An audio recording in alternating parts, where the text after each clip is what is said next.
Hey everyone, happy Monday. I tried to start this video a few minutes ago, but I decided to restart it because I had some things I had to get into place. So I hope you guys are off to a great Monday and a great week in the new year. I wanted to pop in here really quick and share a story with you guys about something that's very near and dear to my heart.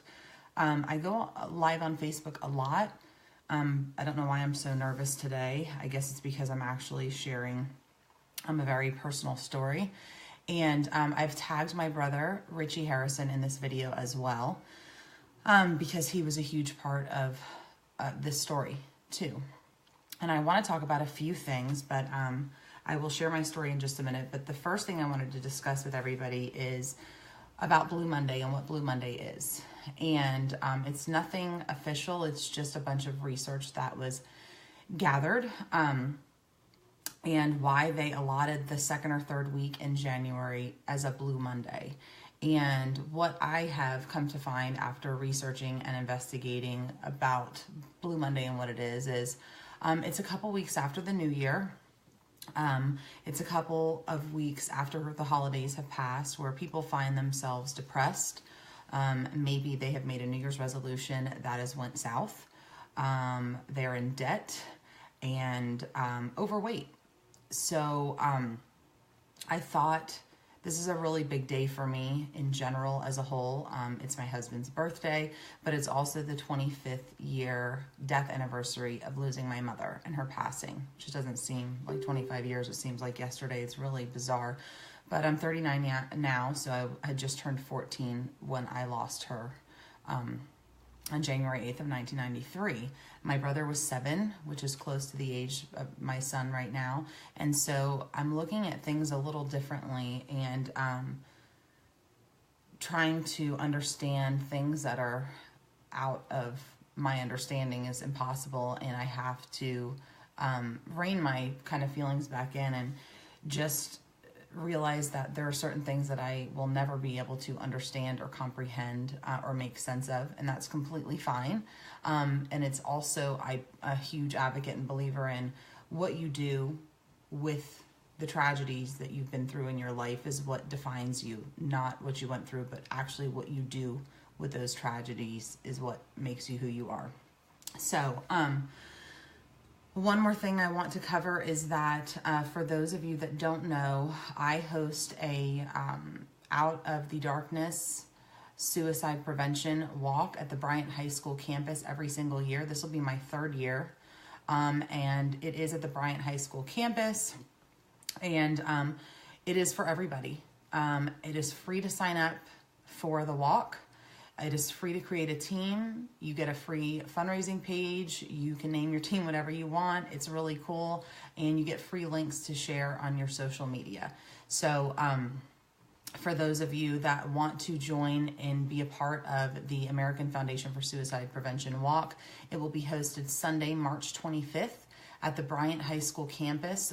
We usually start at the football field. And it is registration. You know, we would like you to register online before the walk, but if you're not able to do that, you will check in and do registration at 10 a.m. The walk will start promptly at 11 a.m. and we're usually done about noon. And it's a very slow-paced walk. It's not a run or anything like that. So we're usually done within the hour, and it is a little over 2 miles. So I will be there. I hope to see all of you there. If you are from out of state and you want to walk with me, but you're like, I can't get there, you can also just be a virtual walker and just support me or support your friends and walk with them virtually. So, okay, on to my story and the hardest part of this video. Whew, okay, so I am the daughter of law enforcement. My brother is also. Both our mother and our fathers were police officers in Miami, Florida. We had a good life.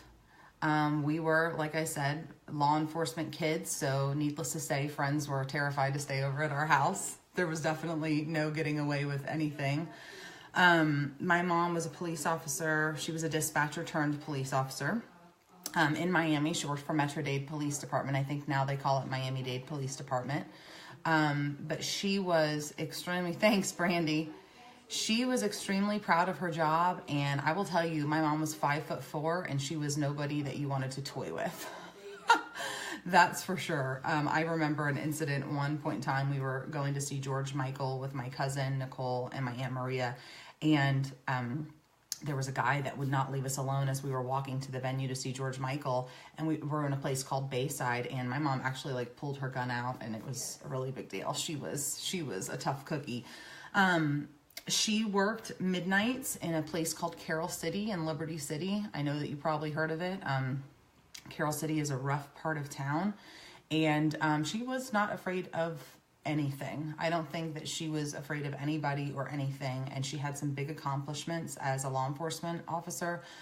She was with the Women Federal Law Enforcement, I think it's called WFDLE or something like that, and she was a huge advocate for women, which I think is like really important now after watching, you know, the Golden Globes and hearing about what's going on, how big of an advocate she was back then in the 90s for women's rights and all kinds of stuff.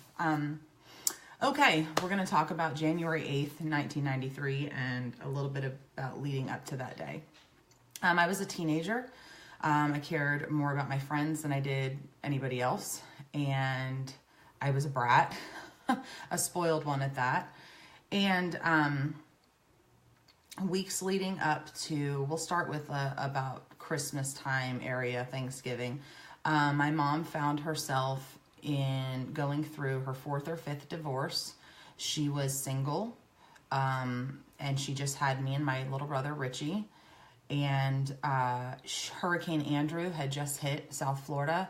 So my mother was working 12-hour shifts, and when your step-parent is also a law enforcement officer and that the police department knows you have children, they would rotate, you know, one would work 8 a.m. to 8 p.m., and then the other partner would work 8 p.m. to 8 a.m. And so my stepfather had moved out. They were separated. They were on their way to get a divorce. And when Hurricane Andrew hit in October, my mom was completely exhausted. She was really, really stretching everything to the limit. She was involved at my school with, you know, my sports and cheerleading and softball and volleyball. And she was involved taking my brother to football all the time. And she just stretched herself to the limit. Financially, she was not in a good place. The only vehicle that she had was her patrol car. Unfortunately, my brother and I were close enough to our private school that we could walk back and forth from there. I noticed a few things going on with my mom, but again, I was 14, or turning 14, 13 to 14. Leading up to Christmas, she had passed out. She wasn't eating right. She'd really, she was walking across the living room floor with her full laundry basket full of clothes, and she just hit the deck. And I panicked and I ran and I called 911, and she came to about the time I was on the phone with them and giving them directions, and she was a law enforcement officer, so she knew exactly what to tell them to back them off. And she got on the phone and she said, "I'm denying treatment. I'm fine. I'm a Metro-Dade police officer. I don't want anyone coming here. I'm not going anywhere. I just need to eat something, yada, yada, yada." So looking back now, I realized that, you know, she was extremely, extremely depressed and not taking care of herself, barely eating anything and not getting any sleep at all whatsoever. We had a Christmas trip planned to go to Disney World with my Aunt Marlene and my grandma and my grandpa and my cousins Scott and Stephanie and my brother and I, Richie. And so for those of you that live in Florida, you know, you go to Disney World like once a month or once every couple of weeks. I mean, it was like our second home. We were there all the time. And so we spent Christmas there. And I remember driving up with my brother. Again, he was 7. I was 14. And my mom just did a lot of crying the whole way there. We got there. She barely got out of the bed. Her mom was there, my grandmother. She was not happy with her behavior. She was yelling at her a lot. And my mom just spent a lot of time in the bed. And when I look back at the pictures, I just see a lot of not smiling, very sad, sad, sad eyes. Of course, now looking back, you can see all this stuff, right? So we did our thing in Disney World. And when we went to leave, we ate at Piccadilly's restaurant. I don't know if you guys have ever heard of it, but it's like a buffet style restaurant. And my mom said her goodbyes to her mother and her stepfather and her sister-in-law. And she literally cried the whole way home. And I think she knew at that point in time that that was the last time she was going to see those people. We got home. School started back up again, and things were odd. Things were really, really odd. She just was very, very reclusive, and she was seeing a counselor. I remember going with her sometimes, and things were very quiet and still. The morning of January 8th, 1993, we got up for school. I remember I put on a jumpsuit and I was ready to go. I was ready to see my friends. If I got there early, I could spend time with my friends. And I was looking for my mom and my brother. And when I walked into her bedroom, she had a love seat in there where her bed was also. And she had my brother, Richie, by his hands, and he was 7. And she was talking to him. And I was like, come on, let's go. I've got, places to go and people to see. And she was having a very private conversation with him. And she turned and looked at me and she said, I was wearing this ring that she had gotten in Key West, and she said, oh, I remember the day I got you that ring. It had a little shell on it. It was made with gold wire. And she said, I remember that day I got you that ring. And I was like, so what? Like, let's go. I remember all of it very clearly. And so we got into the vehicle, and she dropped us off at school. And it was a private school. It was a very close-knit private school. And I remember getting out of the car and her rolling down the window and just telling Richie and I how much she loved us. And that was it. That was the last time I saw her. I went to my class, and I was coming down the stairs at school from my classroom, which was on top of the sanctuary at the time. And I remember a lady named Miss LaForte. She was an office lady, and she had my brother by the hand. And she was walking towards me, and I was walking down the stairs, headed to lunch to eat with my class. And everyone's like, oh, Miss LaForte's here, and your brother's there. And I'm like, what did you do, Richie? Like, you obviously got into trouble or something. So she walked us, my class went this way around the building, and she walked us this way around the building. And she never looked up at me, Miss LaForte. She just had her head down, and she was walking very swiftly.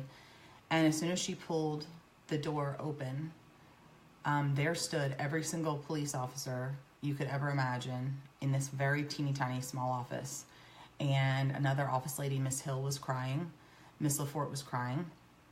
Mr. Emery was there. He was my principal. Mr. Everett was there. He was my assistant principal. And there were about 10 police officers in uniform. And my dad was there in his uniform. And my brother's dad was there in his uniform. And I just remember I started screaming, what happened to my mom? What happened to my mom? In hindsight, my 7-year-old brother's standing there. But I knew the minute that door flung open and I saw all those people there, and my mom was the only one missing, that something was terribly, terribly wrong. And I knew. And I remember running through the office door into the lunchroom and grabbing my friends and saying, my mom's gone, my mom's gone. And I don't even know what was going on with my brother at that time. But everyone knew my mom. She was very involved at my school, and with my events. She really tried to be everywhere all at the same time. And I remember being walked back into this office, and all of the local law enforcement was there. And my dad was there, and they had a counselor there, and, they asked us, do you want to talk to this counselor? And at first I said no, and then I said yes. And I remember being taken into this office, and my brother was taken into an office with his dad and a counselor, and I was taken into an office with my dad and a counselor. And I just decided, I don't want to talk about this right now. I was 14. I just turned 14.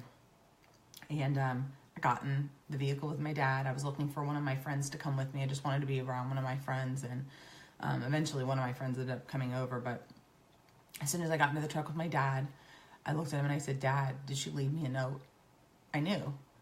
And he pulled the note out of his pocket, and I read it. I remember knowing that it was her decision to no longer be present. And I remember that day, not only did I lose my mom, but now me and my brother had to go live with our dads. So now I have a 7-year-old, so my whole life, as I knew it, just kind of exploded. I was dropped off at school literally with my own own bedroom that I had painted mint green, and my brother had his room and his bunk beds right next door, and that was no longer a life that we had. And so for a very long time after that loss, I had heard all kinds of things about my mom. I had heard, you name it, from she was murdered until how could she have killed herself. She shot herself several times. It was a nightmare to hear all of these things. And my brother didn't really know what happened other than mom just got sick. So fast forward 20 years, I finally dealt with it. I would say in about 2003 or 4, I requested the official report, no pictures, just the report. And I started dealing with the loss of my mom. And I started getting involved with an organization called the American Foundation for Suicide Prevention, AFSP. And I started walking on these walks for suicide remembrance by myself. I did not share it with my friends. I did not share it with my kids. I just walked for me. It was an hour and a half of grieving and remembering and surrounding myself with people who had suffered the same loss I did. And for some reason back then, depression and suicide and this type of loss was embarrassing to talk about, embarrassing to share.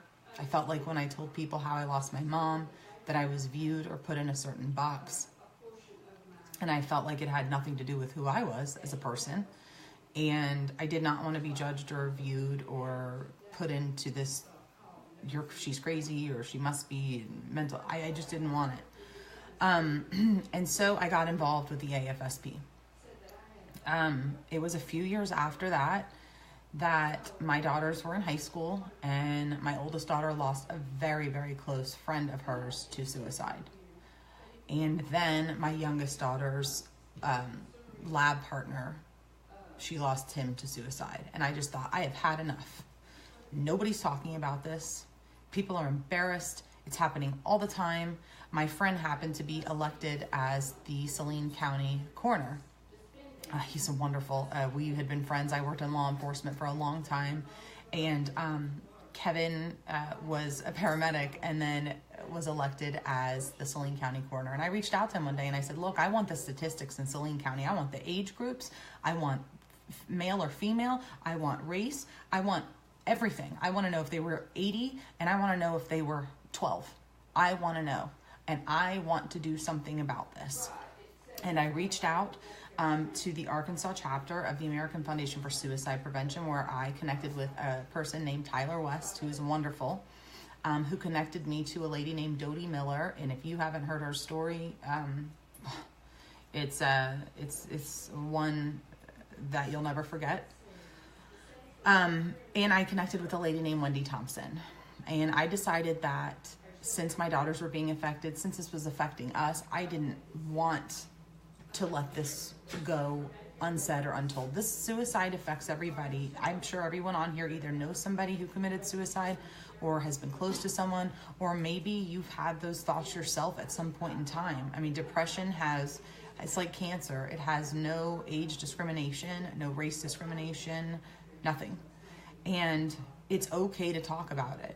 And it's okay to share your story. And it's okay to surround your people that have experienced the same loss that you've experienced.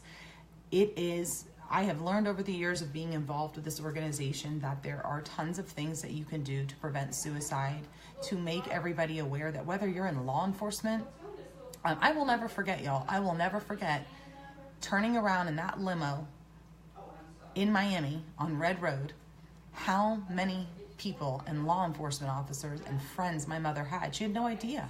She had no idea how many people she had. The line was so long that we couldn't fit into the Miami Lake Cemetery. It's huge. For those of you that don't know, it's a massive, massive cemetery. They had to park on Red Road. It was incredible. And there are people out there to help. There is help. It's nothing to be ashamed of. I'm not ashamed of anything in my life. I'm not ashamed of my story. I'm not ashamed of my mistakes, and I'm not ashamed of where I came from, because it's made me who I am today. So this is a picture of my mom. Not a very new one, but she was absolutely beautiful. She made these dresses. They're yellow. And she was a phenomenal mother and a phenomenal friend. She had so many friends that still check on me. Mary Clayton, Laura King, Kim, that's on here. I mean, all of these women that worked with my mother and loved her to no end still check on me. And they still, they tell me how proud she would have been of me and my brother, Richie. So, and Claire's on here. She was one of my mom's friends. Leisha's on here. She was one of my mother's bestest friends. And so I just felt it was important today, especially on Blue Monday, on her 25-year death anniversary, and with the upcoming walk, to share my story and to tell everyone this can happen to anyone. You say it can't happen to you or anybody that you love, but you really don't know. And you don't know because you're not supposed to feel the feelings that people that lose their fight to suicide feel. You're not supposed to be able to understand it, ever. So if you are in the Arkansas area, really if you're anywhere, I encourage you to get plugged in to the AFSP, American Foundation for Suicide Prevention, if this affects your life in some way. If you want to support me, it doesn't cost anything. You can join my team. The website is www.afsp.org/Bryant, BRYANTHS. I will have a fundraising goal. If you feel, you want to fundraise, help me fundraise, go ahead. But you can also just join my team, and that would make me just as happy to walk with me in person or virtually. So thank you guys for listening. I know this was kind of like not an upbeat video, but it is, because I am so happy to be part of this and been given this opportunity to lead the walk at the Bryan High School, and so happy to meet new people and hear their stories and let them know that they're not alone. And I would love to have you there live at the event. Again, it's Sunday, March 25th, 2018. Check-in will start at 10 a.m. The walk will start promptly at 11 a.m. and it will end around noon, because again, it's just a little over 2 miles. Oh, you guys are sending the sweetest comments. Thank you so much. So have a great rest of your Monday, and make sure that you remember you never know what someone is going through. I was at the bank the other day, and this lady was so rude to me at the drive-thru. I mean, she was so rude that I had a friend on the phone, and she was like, my gosh, she is being so rude. And I mean, she was at the window by herself, and I thought, she's having a really bad day, and you never know what someone is going through. So before you react to someone's behavior, make sure that you take a second to maybe respond to them in a way that they need for their day. Respond with something positive, respond sweetly. Don't throw your hands up and stoop to their level, because you never know what someone can be going through. I mean, it takes a moment to make a rash decision and change your life or end your life. And you don't know what anybody is going through unless you're walking in their shoes. So, again, thanks y'all. Thanks for letting me share my story. I asked my brother Richie if I could tag him in this video, and he said yes. He was 7 years old when we lost our mom, and sometimes I think that he had it worse off than I did. He's a great kid. She would be so proud of you, Richie. He's in the Air Force. He's been in the Air Force since he was 17, and we've turned out great. We turned out great. So I love y'all. Thanks for watching. Feel free to share this video and share my story. If I can touch one human being with my story, all is well with me. So have a great rest of your day, and I'll talk to you guys soon. Bye.